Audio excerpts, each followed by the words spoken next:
आप सभी स्टूडेंट्स का यूपी स्कॉलरशिप के चैनल पे वेलकम है। आज बहुत बड़ी अपडेट आपको देंगे और बहुत बड़ी जानकारी बताने वाले हैं। आज का हमारा जो स्कॉलरशिप का टॉपिक है वो है जाति स्कॉलरशिप में भेदभाव के कारण लाखों छात्रों की स्कॉलरशिप नहीं आएगी, फॉर्म रिजेक्ट हो रहा है। कारण है काउंसलिंग और नॉन काउंसलिंग दिखा के फॉर्म रिजेक्ट किया जा रहा है। कुछ जात वालों का और कुछ जात वालों का सही किया जा रहा है। इसी को भेदभाव को हम लोग यहाँ समझते हैं और इसको कैसे आप सही करा सकते हैं, क्या सही हो सकता है। तो चलिए हम बात करते हैं अपने टॉपिक पे। जो स्टूडेंट्स ओबीसी के हैं, आप पूरा वीडियो अच्छे से समझिएगा, ध्यान लगा के, तभी आप समझ पाएंगे। पूरा वीडियो आपको देखना है, स्किप मत करिएगा, नहीं तो आपको मेरी बातें और जो आपकी समस्या है वो सॉल्व नहीं हो पाएंगी। तो चलिए हम चलते हैं अपने टॉपिक पे। जो हमारे ओबीसी के स्टूडेंट्स हैं वे यदि अपना एडमिशन काउंसलिंग से कराए हैं या डायरेक्ट एडमिशन लिए हैं, उनका स्कॉलरशिप का फॉर्म रिजेक्ट नहीं हो रहा है। वो किसी भी कोर्स के हो, चाहे बीएड के हो, इंजीनियरिंग को हो, हायर एजुकेशन को हो, मेडिकल के हो, किसी भी कोर्स के हो, उनका फॉर्म रिजेक्ट नहीं हो रहा है। सिर्फ और किसका, अन्य पिछड़ी जात ओबीसी छात्रों का रिजेक्ट नहीं हो रहा है। परंतु अब इसके बाद उल्टा है, विपरीत है। अब हम दूसरे तरफ बात करें, जो हमारे दूसरे जात के स्टूडेंट्स हैं, जैसे सामान्य जात, जनरल कास्ट के, और जो हमारे अनुसूचित जात के हैं, इनका फॉर्म रिजेक्ट हो रहा है, धड़ल्ले से रिजेक्ट हो रहा है। यदि आपने एडमिशन डायरेक्ट कराया है तो, और अपने एडमिशन अगर काउंसलिंग से कराया है तो रिजेक्ट नहीं होगा। आप समझ रहे होंगे ध्यान से कि जो सामान्य जात के स्टूडेंट्स हैं और जो अनुसूचित जात, अनुसूचित जनजात के स्टूडेंट्स हैं, यदि आपने अपना एडमिशन डायरेक्ट एडमिशन ले लिया है किसी कॉलेज में, यूनिवर्सिटी में कहीं ले लिया है, तो यूनिवर्सिटी में तो डायरेक्ट नहीं होता है, प्राइवेट कॉलेजों में डायरेक्ट एडमिशन हो जाते हैं।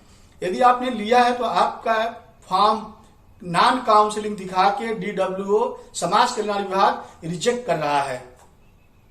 अब सवाल यहाँ पर उठता है, क्या ये सही है?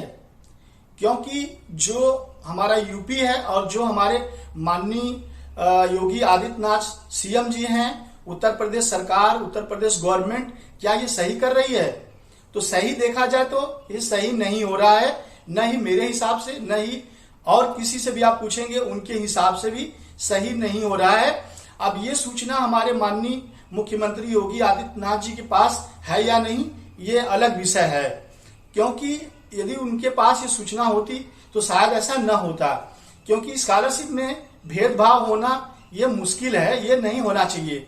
उसका कारण, सबसे बड़ा कारण यह है कि जो हमारी यूपी गवर्नमेंट है या जो हमारे मुख्यमंत्री जी हैं, वो कभी भेदभाव नहीं चाहते होंगे, लेकिन ऐसा हो रहा है। अब ये नीचे कि जो हमारे अधिकारी हैं, जो मंत्री हैं, किस लेवल से हो रहा है, ये देखने वाली चीज है, नहीं होना चाहिए।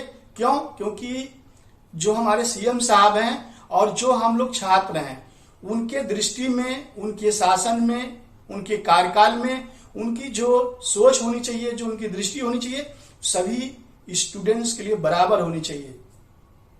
जो स्कॉलरशिप का नियमावली है, जो रूल है, उनके हिसाब से, गवर्नमेंट के हिसाब से, हमारे सीएम के हिसाब से, उत्तर प्रदेश सरकार के हिसाब से एक नियमावली और सभी स्टूडेंट्स के लिए बराबर हक होना चाहिए, बराबर नियम और रूल होने चाहिए।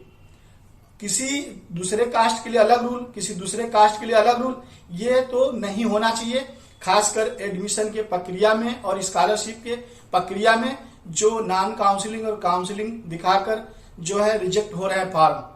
तो आप जो स्टूडेंट्स हैं मेरे, समाधान यदि आप चाहते हैं इसका कि इसका निवारण हो, तो आपको कुछ काम करना होगा। जैसे कुछ स्टूडेंट्स मिलके हमारे जो सीएम साहब हैं, वहां पे शासन में आप लोग बातचीत करिए, बच्चों को इकट्ठा करिए जो यूपी स्कॉलरशिप के हैं। आपके साथ जो प्रॉब्लम हो रही है, हमारे सीएम साहब को उससे अवगत कराइए, और जो इसके मंत्री हैं उनसे उनके पास जाके उनसे अवगत कराइए और निवेदन करिए कि सर, ये जो जाति भेदभाव है स्कॉलरशिप का, ये हटाइए।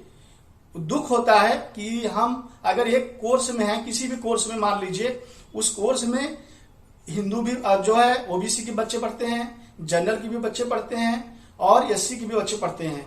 अब सोचिए जरा, कल्पना कीजिए कि दो बच्चों का जो ओबीसी वाले हैं फॉर्म वेरीफाई हो जाए और जो एससी और जनरल के हैं उनका रिजेक्ट हो जाए तो उनके ऊपर क्या बीतेगा।